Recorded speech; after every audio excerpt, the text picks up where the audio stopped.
One of the hardest parts about trucking that a lot of people might not talk about. I'm going to talk about the first thing. I'm going to go down the list. One of the hardest parts about trucking, when you're first getting into trucking, I'm just speaking from just the knowledge of just my experience of what I end up encountering through my life as I've been a truck driver, and I'm still a truck driver. One things that I learned, like when I started off in trucking, was being mindful of others out here when they behind the wheel. This is something that I think some people, when they thinking about truck driving, sometimes when they driving, they're just paying attention to them driving, making sure they don't get in an accident. But what I started to notice is as I started getting more time in where I end up avoiding certain accidents, I was paying more attention to the people that was driving out of hand. And I seen them up ahead and I seen them starting to cut lanes and I seen people just doing crazy stuff. I was able to notice that and be like, all right, let me slow down. As I started to get more time in my years, I started realizing that it's better to make it home and to try to beat traffic and whatnot. So I slow it down out here because you got to be mindful of everything that's around you. I had an incident where as though a person hit a guardrail. This happened in the rain. This happened maybe about 4 years ago. They hit the guardrail. I seen them hit it, but when they was driving, they was actually going fast in the rain. We all see people driving crazy out here in the rain. And they was driving crazy on the left-hand side. What, no, right? Yep, the left-hand side. I was in the middle. Luckily, I was in the middle. I was able to maneuver. They hit the guardrail. When they hit the guardrail, they spent. Luckily, I was not going a high speed. So I ended up slowing down. I ended up blowing the horn, letting people know that I'm about to drift over. I ended up drifting over and I avoided them. They ended up taking up the middle lane and the left lane. So luckily I was able to go over, but I was able to have distance. Another thing I'm mindful of, I realized the hard part about trucking is trucking fatigue. No matter how you put it, trucking fatigue will set in for over-the-road drivers. Trucking fatigue will set in for local drivers. Fatigue will also set in for regional drivers that's doing line haul, where so they just going a long distance, but they still coming back home within the next morning. No matter what, when you're a truck driver, you can get fatigued. Because sometimes just being inside the truck, sometimes you could just get tired. Whereas though you got to be mindful of how you feel. If you know that you sluggish and you very off, like you're off to the point, it's like, man, I can't get myself together. You might need to pull over, not might need. You need to pull over. That's ASAP. But if you feel yourself whereas though you cannot stay alert, you need to contact the job and let them know, hey, I'm going through it right now. I don't know what's going on. Like, look, man, you gotta be mindful of the things that you're doing out here behind the wheel. So you'd rather be safe than sorry. You'd rather call the job and let them know that, yo, I need to bring the truck back in. Especially if you're a local driver. I had that happen to me one time where I was actually behind the wheel and I was getting sick. I guess I was coming down with something. And it was to a point where as though I'm like, damn, I can't keep my eyes open. Like, I think I was coming down with some type of flu or whatever it was. It was a virus, whereas though I was like very fatigued. And luckily, I was just sitting there driving and I'm just like, man, I'm not really alert. I'm paying attention, but I'm not. I'm really not. And next thing you know, my brakes engaged because I had an automatic truck and the brakes engaged and it startled me. I was like, whoa, I didn't even realize I was about to run into the back of somebody. I did not realize it. And I'm lucky that ended up happening. And I ended up pulling over after it happened because now I'm startled. My blood is racing, you know what I mean? My heart beating, and I'm just sitting there like, oh my God, I can't believe I almost crashed. I called the job and said, hey, I'm bringing it back in. The first thing they said, well, wait a minute, what's going on? I said, look, I'm coming down with something. I'm very fatigued behind this wheel. I can't stay alert. I had to bring it in due to safety. And they was like, do you need to pull over and I come back? I said, I'm only 15 minutes away. I'm bringing it back in. So now I get off the highway, bring it right back in, and I clocked out and went home and I was able to sleep. And I ended up calling off the next day. I was end up being off for at least 2 days because I was coming down with something. I needed rest. Another thing to be mindful of. Now, trust me when I tell you this. This is something I don't think a lot of people think about till they end up getting into the situation. I've seen many drivers lose their jobs off of this, and you're gonna know what I'm talking about. You might know what I'm about to say. Customers gotta be mindful of customers and the disrespect that they give you. Not all, but you will encounter it. I have never met one driver that did not encounter a company that they pulled up to, backed up to the dock, or whatever happened, and you got a customer that's out of hand. Not only out of hand, but disrespectful with their mouth, and they talking to you like they own you. Got to be mindful. And I say mindful because we all can lose our cool out here. I'm not going to sit up there and play dumb. I'm not going to play the game of saying, wait a minute, like, you should know better. I'm not going to say that because I'm going to tell you right now, trust and believe me, it comes a time in your life where you realize that you have some of the most disrespectful people out here, and they will make you lose your cool. Because one thing, and I'm trust and believe me, as a truck driver, one thing you do not want is a person to make you feel less of and make you feel like you're belittled. And depending on what kind of personality you have, you won't tolerate it. But it's ways to go about it. It's ways. One of the things I realized that you can pull up to certain areas and you can read the energy, but just because you can see the energy doesn't mean you can't do your delivery. But the problem is that you will end up facing if you get into a verbal back and forth with a customer. Stop yourself and say, look, like literally, I had to do this before. You got to stop, say, look, excuse me. Let them get their frustration out, as long as they don't touch you, and as long as they're not cussing you out. And say, look, can we resolve this? Can we get this delivery done? We are high heads right now. I've realized that we both in disagreement, whatever it is. Can I get this delivery done? And we just stop this talking right now. Let's just be quiet, get this delivery done. If you can't do that, and if you work with a local company, call your job and let them know. I'm having a hard time doing this delivery and I feel unsafe. I would like to bring this back because this customer is making me feel unsafe. Most jobs, if you local, they will bring that freight back. They allow you to bring that freight back and the customer get charged.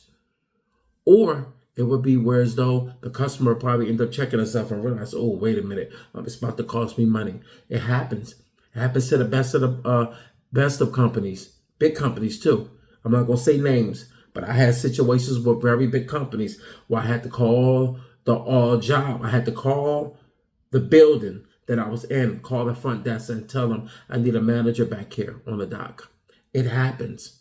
So don't think that you're the only one that's not going to suffer the casualty of getting into a verbal dispute with somebody. It's easy to say what you're not going to do until a person just out of nowhere just start talking to you any old way. No? Another one that you got to be mindful of that makes it difficult in trucking: weather. Got to slow it down, especially in the rain. The rain I seen take a lot of trucks out because they like to. You got some truck drivers that like to drive like a bat out of hell, and it's rain, and they treat the rain like it's still dry on the ground, but it's not. They know it's not. But for some odd reason, they think they got weight inside the trailer, and they can just keep it moving, keep it going, not mindful of anything else. And it's normally, no offense, it's normally the over the road. I'm sorry. No disrespect. But it's normally the over the road. That's why you see a lot of over the road drivers get into accidents, because this is the thing you got to take from over the road. When it's a local driver, I'm not saying we don't get in an accident, but we don't get in accidents at a high rate. Reason why is because we're local, we're getting paid hourly. Even though we're on a time schedule, we're not tied down into making everything on time, because we have a frame. We have a time frame from the time we clock in, the time we leave that building with the loaded trailer. That's when we on the clock until a good 1 to 2 o'clock. You try to get everything done in the PM. but it depends on the contract. You get what I'm saying. Local is totally different. But when it comes to over the road, trust and believe me, you have to be mindful of that, how you drive out here in this weather. Gotta be mindful. People drive like a bat out of hell. So at the same time, when you see truck drivers driving like that, sometimes it doesn't hurt to give a horn, boom, boom, just hit them with the horn. Like, dude. I mean, sometimes that's all it takes. And then if you see a truck driver, I seen one time, I actually did call the cops on the driver. This is the only time in my life I ever seen this. A truck, I ain't gonna say the only time, but this was one time I was like, yo, this truck driver's gonna take a life. He kept taking his car over on the shoulder. I don't know what happened. I don't know, something that escalated from farther back. But this truck driver, of course, his truck was not governed. So he was going at least a good 90 to 100. Man, to see a truck driver going that fast is scary. So he kept taking the car over to the shoulder. And I'm sitting back, everybody's slowing down. Like, yo, this dude is losing his mind. I got on the phone, hurry up and call. I called, and I said, look, we got a truck driver that's going crazy on the highway. And I let them know what truck it was and whatnot. And, so be it. But then I end up checking out. I said, yo, I'm going to get off the highway. I said, yo, this dude going to end up killing a lot of us. Because all it takes is a truck to do something that's in front of you, and you cannot stop. And that, me talking about the rain, the snow is no different. Except the snow is a play area that don't give a damn about you. The snow would take out everybody. All it takes is that truck to slip, everybody out. At least the rain, it depends. You can still get traction depending. You know what I'm talking about. Every once in a while, you can still get traction from the rain, depending on your tires and depending on how heavy you are. But when it comes to the snow don't give a damn. The snow ain't got no love for you at all. Matter of fact, the snow will look at you and say, you want to play with me? I'm going to let you slide. Like you on the damn like you on some roller skates. It's not you don't want to play around, And the one thing I want to take away, like I want you to leave with, this last thing that I want you to leave with. And I want you to be mindful of this. As a truck driver, we drive every day and we do our daily activities that we need to do when it comes to truck driving.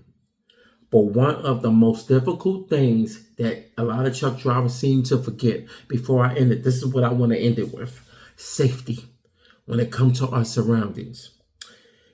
We have been seeing truck drivers missing. We have been seeing truck drivers get into situations of being robbed. We have been seeing truck drivers being scammed. We have been seeing truck drivers just get caught up in situations that they should not be caught up in. And this is the thing about being a truck driver out here. People are looking at you for an easy come up. So don't think that you're a truck driver out here and you're just going about your day. You park the truck. You think you're just going to be able to sleep peacefully. People will knock on your door and try to rob you. You're not only that, you got the little lot lizards that cats thinking they going to have fun with. Cats walking away with diseases and being robbed and whatnot. Look, man, you're a truck driver out here. You are an easy lick because they know most truck drivers, majority of us, have money in our pockets because they know we truck drivers and we know that we get out the truck and we like to get something to eat. We like to sometimes go shopping. We typically do have money on us. So these are the things you want to be mindful of when you are a truck driver. You don't want to get to a point where as though you get so comfortable and so relaxed that you just get out the damn truck. It's happened. It happened to a dude I know. He got out of the truck. He was doing an area. And that's another thing you got to be mindful of. Sometimes when you're doing certain areas, you're used to going to buildings. That's one thing. It's another thing when you're doing an area that's a high crime area. So you're no longer doing regular buildings. You're now in a high crime area, whereas though you can be in certain parts of New York, you can be in certain parts of Philly, you could be in certain parts of Jersey, where you could be up in Newark or Trenton, different areas. You can be in a crazy area in Texas. You can be somewhere in Atlanta. You know what I mean? Decatur somewhere. You could be somewhere in the bottom, somewhere where there's high violence. and you get out of that truck, and next thing you know, your windows got broken, busted in that truck, and your possessions taken because they can see it. Not only that, you in a sleeper, so they know your stuff is in the truck. They might have watched you get out of the truck. And that's why I say a lot of times you have to be mindful of the things that you do out here, because a lot of times you kind of forget about your surroundings because you're at work. And a lot of times when you're thinking, I'm at work, you're not really thinking about when you're getting out of your car. I did it. I stopped somewhere, went to get out. Got out the truck. And as I went, I had to park 2 blocks away because the truck, I was in a 45 and I couldn't park where I wanted to. So as I got out the truck, wasn't even mindful I was in the hood. Long story short, I started walking, made it half the block, and I had to get to the second block to go to the store. I forgot I was in the hood because I wasn't really thinking about it. But then as I was thinking, somebody said something to me. Didn't know this guy. And what he said to me, I can't remember what he said, but it was something that made me wake up and realize, hold on, what the hell are you doing? Why are you getting out the truck, leaving your truck 2 blocks away to go to a store just because you wanted some damn chips that they carry in the hood? You know what I mean? I love my Rap Snacks. I don't know if that's an ad, but I like them Rap Snack chips. And I wanted them, and I was like, yo, and a lot of hood stores carry them. So I was like, yo, I'm getting my chips. And dude said something to me, then it dawned on me. And then as I'm walking, I turn back around, I see a bunch of dudes come out the store, and I'm like, it ain't even a thing of being scared. This the thing. You don't want to put yourself in harm, whereas though you got to use them fists, or you got to try to, you know what I mean, try to fight off the people that's trying to rob you. And then make a long story short, you might become a victim of being unalived, all because you're trying to protect yourself and you try not to get robbed. These are things you got to be mindful of, you know. But I said that was the last thing. But another thing before I end this video, I also want to say this too. Right now, the difficult part about trucking right now that we're seeing, along with everything that I mentioned, is how slow it is right now. I get it that the money is not looking good right now. I get it that the hours might not be looking good right now. I get it that a lot of people are dealing with their bosses right now and the headaches of the turnover of other drivers. And you're getting drivers to try to get you to jump ship. You're going to get a lot of people out here that's going to get you to try to jump ship, leave your job, to make it seem as though the other company is better. We done seen a lot of people jump ship out here and think that the grass is greener on the other side. They leave a company, go to another company, and be like, damn, I should have just stayed at the company I was with. I had seniority. Not only that, I wasn't complaining. I was only complaining because I was used to what it was before. And that's the problem. You got a lot of people jumping ship right now. And I don't want to jump off task, but I just want to keep that in mind, that a lot of times when you want to jump ship, you tend to jump and make that leap, and then you find out that leap that you took, you should not have jumped the gun so quick. Because then I done seen drivers, I seen it with my own eyes. Multiple drivers tried to come back and they left prematurely. They just stopped coming. They got a new job, or they went owner operator. When owner operator, felt good about life, felt like forget the job, forget that company. I don't need them no more. Until it got slow. And what owner operators fail to realize is that's new owner operators, not the old ones. The older ones been around the block. They know how the game works. They know who they're competing against. A lot of new owner operators forgot that they are competing with freight against the big companies. The big companies. As you can see right here, it's a yellow, Estes. That's a big company right there. You got UPS. Even though they've been doing a bunch of layoffs, you still competing with them. You got FedEx. You still competing with them. You know, you got Pitt, Ohio, Old Dominion. You got all these companies, endless. And they go across state lines. Multiple drivers. Trucks don't sleep. You know how you know they don't sleep? Because they have local drivers that go to bed at night, get up, go in, and they deliver the freight. You hear me? They deliver. And that's where the game does not stop for them. But for you, you have to shut the truck down. So don't forget that. All right? Trust and believe. You got to stay on your grind out here, but also be mindful of all the things that you do and how you pick and choose what type of opportunities you want out here. All right? If you watch this whole video, you better like and subscribe. Be safe.